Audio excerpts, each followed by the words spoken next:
Pessoal, bem-vindos a mais esse vídeo. Hoje a gente vai começar aqui, como se diz, pelo começo, né? Hoje é a petição inicial. Vou dar os macetes para vocês, os principais pontos, tá? As principais dicas. E vamos começando, né? Aqui a gente vai começando falando sobre a petição inicial em si, né? Que é o instrumento pelo qual a gente requer ao judiciário o direito do trabalhador que foi lesado por algum ato do empregador. Né? Então, a gente sabe que o judiciário é um órgão de pedido e que a gente precisa ter um instrumento para se fazer esse pedido ao judiciário. Então, é o que a gente chama de petição inicial. Isso é em qualquer processo. Aqui na seara trabalhista, a gente vai chamar também de reclamação trabalhista, tá, gente?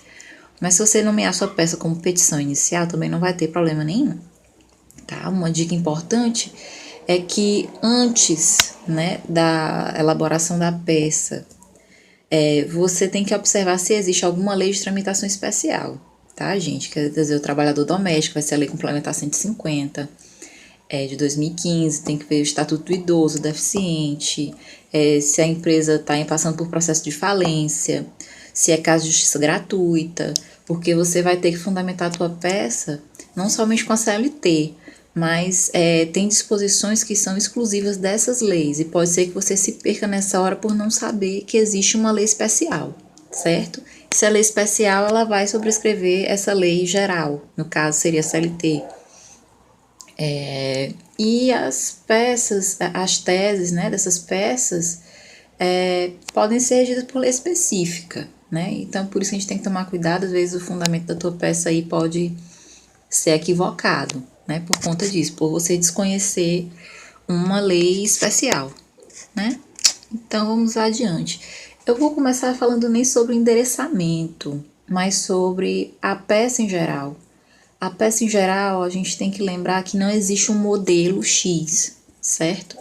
Nenhuma peça em nenhum processo, assim, nenhuma área, pode ser civil, pode ser penal.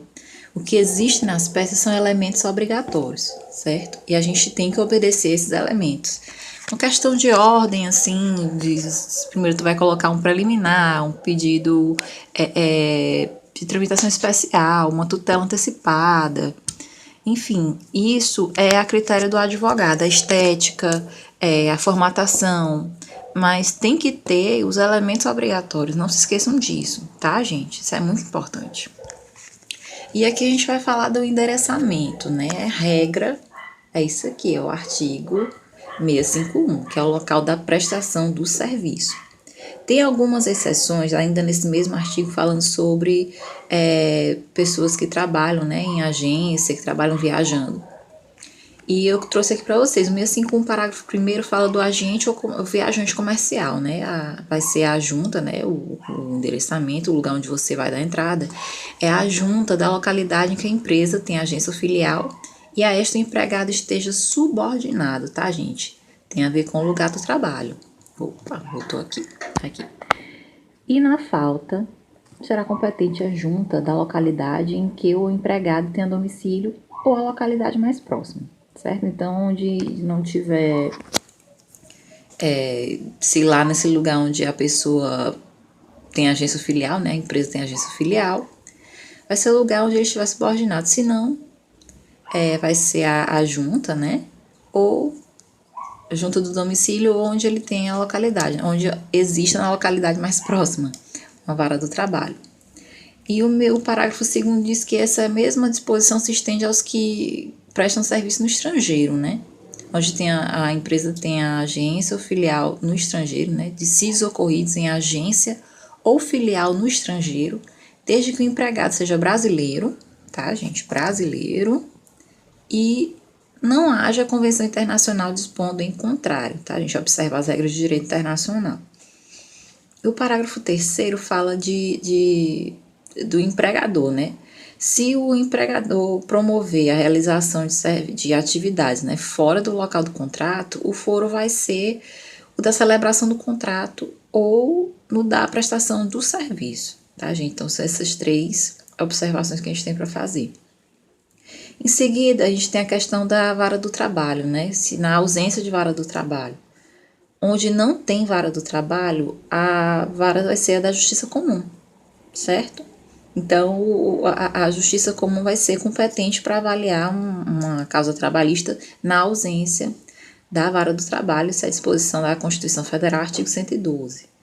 E a distribuição de competência, né? No caso, o fundamento vai ser o do artigo 286 do CPC, né? Código Civil. Se a distribuição for por dependência, né? No caso, se existir um processo anterior, você vai fundamentar com o artigo 286 do CPC, tá, gente? Código de Processo, não é pela CLT. Bom, importante, né, na hora de fazer o endereçamento. Não abreviar nenhuma expressão, tá, gente? Nenhum pronome de tratamento, nem nada disso. E nem criar localidade se não tiver lá no enunciado da questão, tá, gente? Muito candidato se perde porque cria informações que não estão no questionamento. E o que acontece? O que não existir, o que não tiver especificado na questão, você vai usar aqui um X. X, tá, gente? X e não crie nada. Se for o caso de vara do trabalho, então, sim, excelentíssimo senhor doutor juiz, dá X vara do trabalho de tal lugar, certo? De acordo com a questão. E se for em vara civil, né? No caso, ausência de vara do trabalho, vai ser excelentíssimo senhor doutor juiz da vara civil, da comarca de tal lugar. Agora, gente, essa questão aqui, desse segundo endereçamento, o que é que eu posso dizer? Eu nunca vi. A gente nunca passou por mim, pelo menos nos exames que eu respondi, nenhuma das petições, contestações, nem nada disso, nenhuma delas tramitou em vara civil, tá, gente? Então, assim, eu pelo menos nunca vi em questão nenhuma, em exame nenhum, dos que eu respondi. Então, não se esqueçam, pelo menos não se esqueçam disso aqui, que é a tramitação na vara do trabalho, tá, gente? Seguindo adiante, a gente tem o preâmbulo. Essa parte é importante porque elimina muita gente. Eu já vi candidato que deixou o nome da peça incompleto e teve a peça toda zerada, porque colocou o nome da peça incompleto. Ou colocou errado mesmo, às vezes o candidato roda. E essa parte é a que se qualificam as partes, né? Põe o nome da peça e apresenta-se o fundamento legal, né? Que se chama o juiz à lide, né? Chama o juiz ao processo, a pessoa do juiz, e que se aponta qual o rito correspondente e o seu fundamento. Não tem abreviaturas por toda a peça, tá, gente? Continua essa questão de abreviar, cuidado. Não se abrevia nada no exame. Então, primeiro você fala aqui do reclamante, qualifica o reclamante, no caso é a pessoa, né, que está pedindo, fazendo o pedido ao juízo. Aí você coloca o nome, nacionalidade, estado civil, profissão, RG, CPF, comprovante de endereço com CEP e coisas importantes que foram acrescentadas recentemente, que é o número da CTPS, o número do PIS e o nome da mãe, tá, gente? São 3 elementos que vieram em reforma recente, tá? Não esqueçam também do e-mail e do endereço com CEP. Mas essa questão que... Eita, que aqui tá difícil hoje. Essa questão do CTPS, do PIS, nome da mãe e e-mail são novidades, tá? Faz pouco tempo, e em especial o nome da mãe, que passou a ser obrigatório, acho que é um pouco mais de um ano. Em seguida, você vai qualificar o advogado. Aí, como é que você faz o chamamento ao advogado? Quer dizer aqui que o fulano é brasileiro, casado, é pedreiro, tem RG, CPF, PIS tal, o nome da mãe é esse, filho de fulana, com e-mail tal, endereço X, vem por intermédio do seu advogado abaixo subscrito, com endereço profissional em... Importante, tá, gente? Colocar o endereço profissional do advogado, tá? Em seguida, você vai chamar o juiz, né? Bom, é o fulano, brasileiro, pedreiro, profissão tal, RG CPF, vem por meio de seu advogado, abaixo subscrito, com endereço profissional em propor, junto a Vossa Excelência, né? O verbo é propor. Propor junto a Vossa Excelência, não se esqueçam disso, porque a presença do juiz tem que estar lá no chamamento do processo. Vem propor com fulcro no artigo 840, parágrafo 1º CLT, cumulado com 319 do CPC. Esse 319 aqui fala da petição. É o artigo que fundamenta a petição inicial, que no caso é o fundamento da peça. Se você colocar só 840, parágrafo 1º, CLT, tá correto. Se você quiser colocar acumulado com 319 do CPC, também tá correto, tá? Aí diz aqui, com fulcro em tal artigo, vem propor, né, reclamação trabalhista pelo rito, né, X, você vai analisar qual é sumário, sumaríssimo, ordinário, com fulcro no artigo. No caso aqui, esse artigo aqui é o que fundamenta o rito, tá, gente? Não é fundamento da peça. O fundamento da peça é esse aqui, é o 840, parágrafo 1º da CLT. Mas o nome da peça é reclamação trabalhista, tá? Rito. O rito é esse daqui. Fulcro 895. Não, perdão. Fulcro, rito sumário, sumaríssimo. Aí você continua qualificando. Reclamado. Eu não coloquei o fundamento aqui, vou ficar devendo. Olha aí no teu VAD que tu acha. O artigo aqui. Desculpa, gente. O reclamado, né? No caso, contra o fulano. Tem gente que coloca, ao invés do contra, coloca o em face de. Mas eu não acho interessante, porque aqui você está apresentando a peça, né? Você está propondo. Então, é o fulano contra o Beltrano, né? Aí você coloca o fulano, o reclamado, né? Fulano, a empresa, né? Pessoa física, CPF tal. Ou seu CNPJ, aí você coloca CNPJ, que funciona em local tal. Que funciona em tal local. CEP tal, pessoa jurídica de direito público ou de direito privado, tá? É interessante você colocar isso. Nome da pessoa, o CNPJ, o endereço e se é pessoa física ou jurídica ou se é pessoa de direito público ou privado, tá? Aí você finaliza pelos fatos e direitos a seguir. Depois a gente para os preliminares de mérito. Ou seja, isso é preliminar, vai ser julgado antes do mérito. Tem divergências, né? Tem gente que recomenda, tem gente que não recomenda. Tem gente que acha bom não colocar, tem gente que acha bom que é. Mas se tiver alguma coisa assim, o importante é colocar. Nem que seja como tese, nem que seja como uma preliminar mesmo, você destacar na peça que é uma preliminar de mérito. E aí é o seguinte, essa parte da peça a gente costuma utilizar para questões específicas, né? Gratuidade de justiça, a tramitação especial, preferência de tramitação, né? E tem gente que diverge dessa finalidade porque acha que é uma questão de mérito. E coloca lá no mérito a gratuidade, a tramitação especial, essas coisas.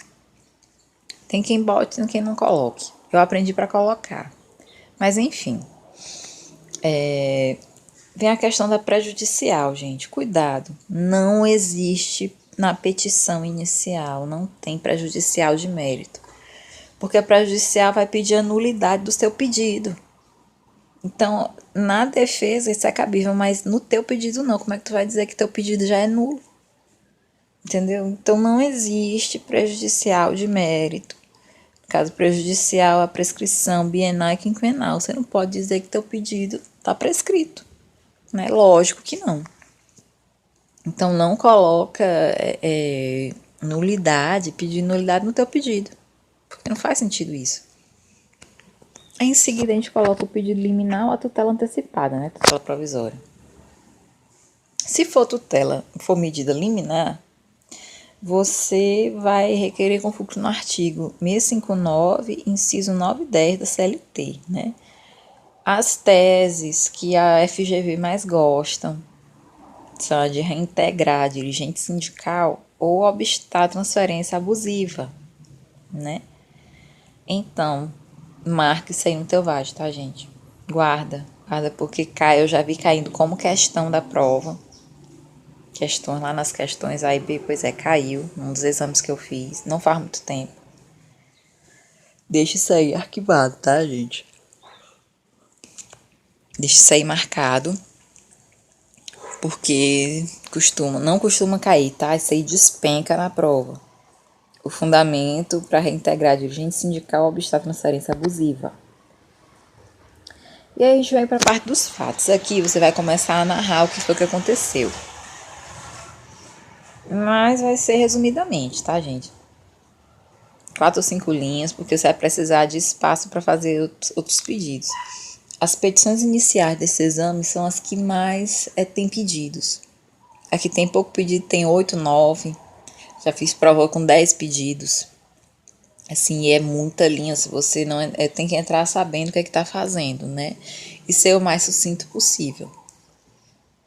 Então, você vai falar aí umas 5 linhas no máximo, de que o fulano desempenhava a função, disse disso, com o salário tal, durante o período dia, você coloca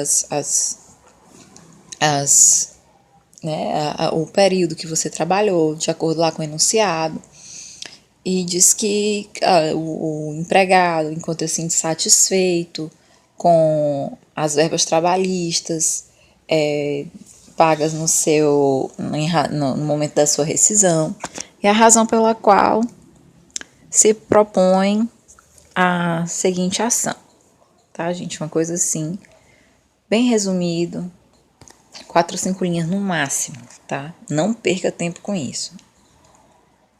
Bom, aí a gente vem para a parte do mérito. O mérito, ele vai seguir essa estrutura aqui de fato, fundamento e pedido, tá, gente? Fato, fundamento e pedido. Por toda a peça, tá?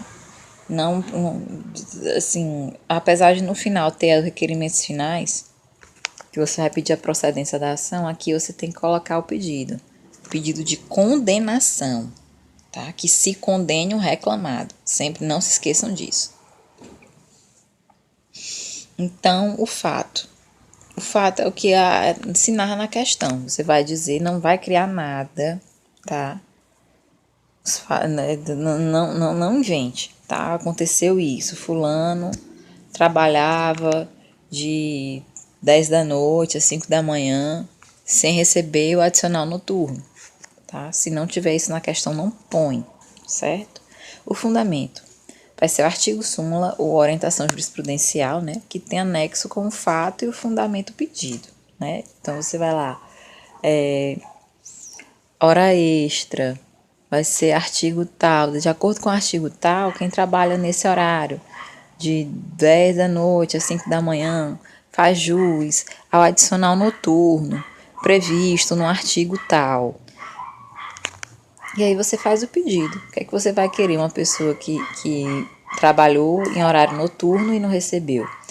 Então, requer-se a condenação do reclamado ao pagamento de adicional noturno na alíquota de 50% do valor da hora trabalhada, no intervalo que correspondente às 10 da noite às 5 da manhã, certo? No valor de X. Bom, aí você vai requerer a condenação, tá, gente? Não esqueça, pode ser que se condene a indenização, que se condene o reclamado ao reembolso, que se condene o reclamado à reintegração, certo?